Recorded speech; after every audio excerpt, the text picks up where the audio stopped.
Welcome to Stuff You Missed in History Class, a production of iHeartRadio.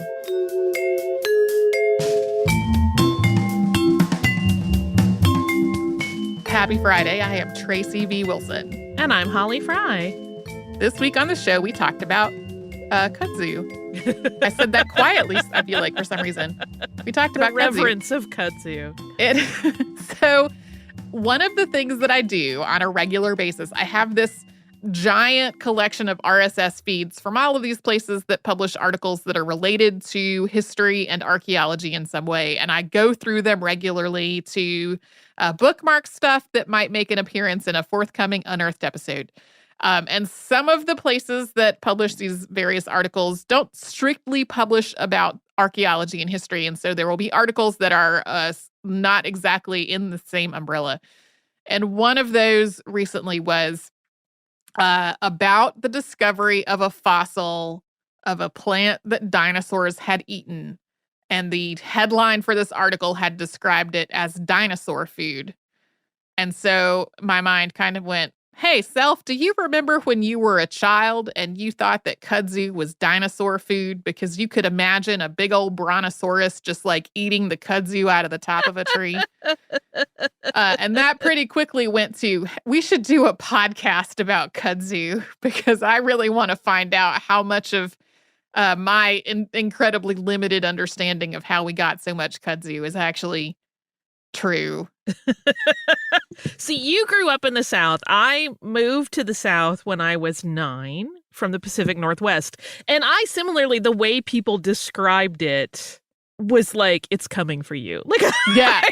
Like a Stephen King novel. Yeah. That the kudzu will kill us all if we don't monitor it at all times. Yeah, don't sleep with your windows open because the kudzu vine might come in while you're sleeping and strangle you. Kudzu. Let me tell you, in my experience, privet is way worse. But that's yeah, I had a fight with some Asiatic bittersweet over the weekend that is growing around our house, and this is year 3 of trying to get rid of the bittersweet. It's not great. A lot of the other invasive plants that we mentioned in the episode are plants that I've heard of before. Some of them specifically, I've heard about how much damage they're doing in particular ecosystems where they have really taken off and thrived. I did not really realize how many of them are just such a much bigger problem than kudzu is, covering just a lot more acreage and damaging a lot more other plants, because like kudzu has become this shorthand for the invasive thing that is taking everything over. Yeah. I will say, and I was glad you mentioned goats at the end, because in my head I just kept going like, get the goats. Just get the goats can do steep hills. They'll eat happily for a long time until you stop them. Yep. Goats. It seems like the easiest. And who doesn't love a goat? I mean, you can rent goats to come to your house and devour the things that you don't want to deal with. Yep. And a goat tender will come with them. You just get to stand there and watch goats. That's great. I've solved kudzu, you guys. No one else thought of this before. Holly has the kudzu answer. Yeah. So, man, that James Dickey poem. I feel like 80% of the articles that I read referenced that poem, either referencing it or quoting from it. There was one, honestly, pretty pro-kudzu book that I read that included a lot of recipes for, ways to cook with kudzu and craft instructions for things to make with kudzu. Generally presenting kudzu as a plant that has a lot of uses and that we should learn to live with and learn from. Printed this entire poem at the beginning of it, apparently with permission of either James Dickey or I guess James Dickey was still living when this book was printed. And the poem is not pro-kudzu in any way. The poem is very anti-kudzu. Kudzu is like a monstrous, foreboding kind of evil presence in this poem. And also I find the poem to be racist. It's got a lot of overtones about like invading Japanese people and invading immigrants and like I did not love it. I got very tired of hearing it. And I got to this point late in the day when I only had 3 or 4 articles left to go. And I was like, please, please, no more James Dickey. James Dickey, also the author of Deliverance, a book that I feel like reinforced a lot of incredibly negative stereotypes about the South and about men. So had just a lot of James Dickey frustration while working on this show. Safe to say, Tracy is not a James Dickey fan. Safe to say. There are other Southern writers, y'all. So many. Yes. I only recently discovered the use of arrowroot in cooking. So I didn't realize until, like I said, fairly recently, in the last year and a half, that kudzu had all of these fabulous cooking options that came with it. Now I'm like looking around the backyard going, where's some kudzu? Come here. Which is not wise. I had to get an app that takes pictures of, you take a picture of your plant and it goes, no, don't eat that. But yeah. You can also buy like kudzu powder at a lot of Asian markets and possibly that other is kudzu how I ingredients discovered also. it. Yeah. I thought about making a little field trip to an Asian market, and I did not get around to that while working on this. Some of the things that I had seen people make with kudzu, because there's been kind of a kudzu renaissance in some ways. People trying to like sort of reclaim kudzu as a thing that can really be a delicacy. And I saw some chefs that were working with kudzu in ways that seemed just really interesting and beautiful even. I came away, like I think I said in the episode that when I was a kid, especially when it was green, I actually thought kudzu was kind of pretty. And I came away from the episode more sympathetic to kudzu than I had been before. I don't think I ever went through a kudzu dislike period. I'm just, like many people, I think, that actually live in the South at this point. You're like, that's kudzu. Yeah. Got to deal with it, or just let it be. let it win. We live in a cul-de-sac that's kind of at the bottom of 2 hills, and across the street from our cul-de-sac is a ravine coated in kudzu. Yeah. Seems like a good spot for some kudzu. It's quite beautiful. We get a lot of rain, and the rain runoff always goes towards that ravine. And it's also where a lot of feral cats live, so apparently cats love it as well.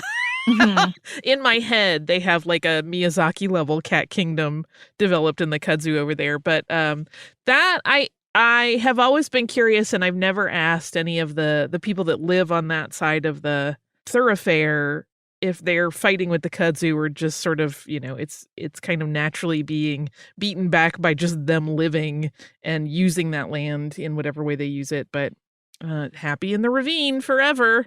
Yeah. I remember there being this one patch of kudzu right by my elementary school when I was a child. And it was like the elementary school, the school athletic fields where we all played kickball or whatever at recess. And then this kind of oddly shaped patch of woods that was adjacent, like between the road and the school property that had been taken over by kudzu. And I have not driven through there in some years at this point. So I looked on Google Street View and it doesn't appear that it's there anymore. So I wonder if someone made the effort to get rid of it, or if I am misremembering where that stand of kudzu was that I remember driving past all the time in my childhood. Well, the good news is if someone got rid of it, probably its babies live on somewhere in the area. Somewhere else. Yeah. One of the things we talked about this week was Harriet Quimby. Yep. Who, as we mentioned, appeared in the show before, but just one part of 4 in an episode. And I was like, oh, there's so much good stuff about her life. She needs her own. Yeah, there are a few prior hosts episodes that incorporate multiple people to look at some specific facet of something. It's not exactly like the 6 Impossible episodes series that we've done, but like that one is about 4 specific flights that were done by female aviators. And I think this is the second time that one of those aviators has then made another appearance on the show, because one of them is also Jackie Cochran. And I resisted doing a full episode on Jackie Cochran for a really long time because she had already been in that earlier thing. But that earlier thing really is like 5 minutes on her. Yeah, and both Jackie Cochran and Harriet certainly worthy of more discussion than that. We talked about it some in the episode, but I really, like I said, I really did want to make sure we highlighted how much like she gets called an aviator all the time, but really journalism was driving the bus in Harriet's life. That was the whole reason she even went to watch a plane flight demonstration for the first time, was like, oh, I could write about that. Right. If she hadn't been a journalist, she would not have ended up there being captivated by all things new and exciting as she tended to be.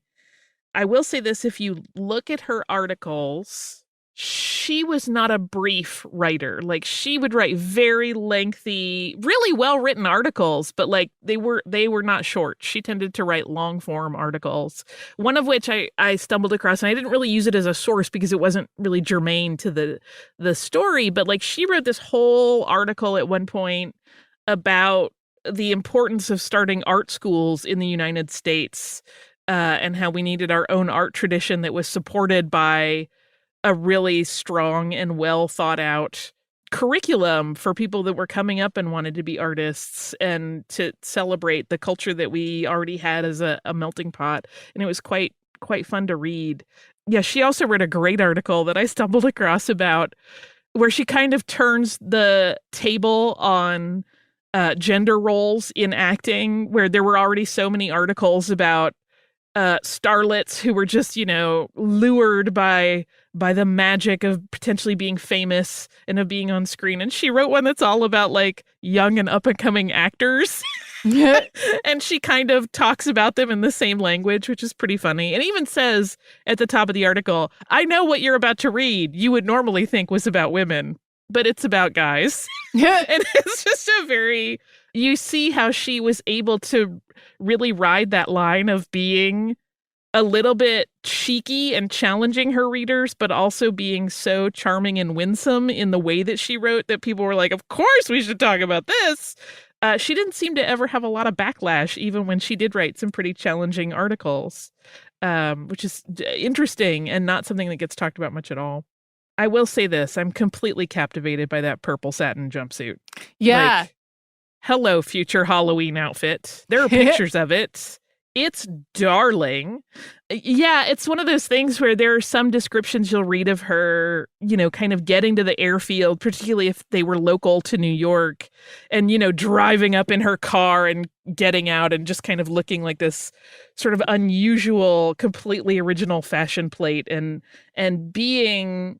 It reminded me a little bit of when we talked about Katie Sanduina, who was this woman who was the opposite of diminutive. She was a tall woman and very strong, but also always like dressed to the nines, and her nails were always done. And it's kind of like that. Like, here's a woman who is challenging everything you think about what a woman's role is, but she also knows how to stay within people's perceptions of what a woman should be just enough that she didn't make anybody angry about it. And there was a level of acceptance there, which seemed to be her entire ethos, like in saying, oh, no, I'm not a feminist. I don't believe in that.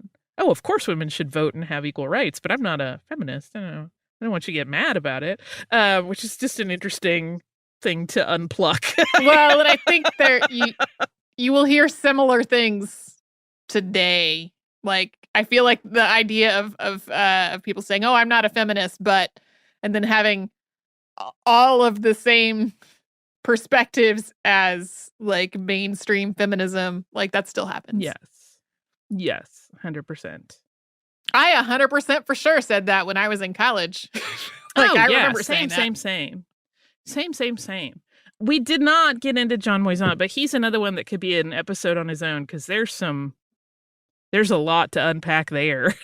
Like where his money came from and his life, which was involved with revolutions and all kinds of things before his untimely death. I feel like all of the people, it seems, in early aviation also have a whole other backstory of being sort of remarkable, which is probably what led them to embrace this sort of dangerous and completely new and untested area There's like a personality typing that you could probably do if you wanted to make a big grid about it. But yes, again, a great Halloween costume idea. That purple satin wool-lined jumpsuit. Yeah, nice and warm for cool weather Halloween, too. Oh, yeah. That's another thing that comes up that's funny, is the ways that people tried to help her make sure she was warm enough on her flights, particularly that English Channel flight where they're like, she's wearing the jumpsuit, but she has 2 coats on top of it. And some of us stuffed some newspapers in around her. And also we put a water bottle in her lap, a hot water bottle, because we don't know if she's going to be able to handle the cold weather up there. Because again, imagine open cockpit. Yeah. No, like no one could probably without a little bit of help handle that kind of temperature change. But again, I hope, my fingers are crossed, my fingers, toes, hair follicles, etc., that we will see someone dressed as Harriet Quimby for Halloween. That is my wish this year. So, again, happy Friday, everybody. Hope we've got good things on your plate for the weekend, whatever is on your plate for the weekend. I hope it's awesome. We'll be back with a classic episode tomorrow, new episodes Monday, and then another new episode Wednesday. And you can get all of those wherever you get your podcasts.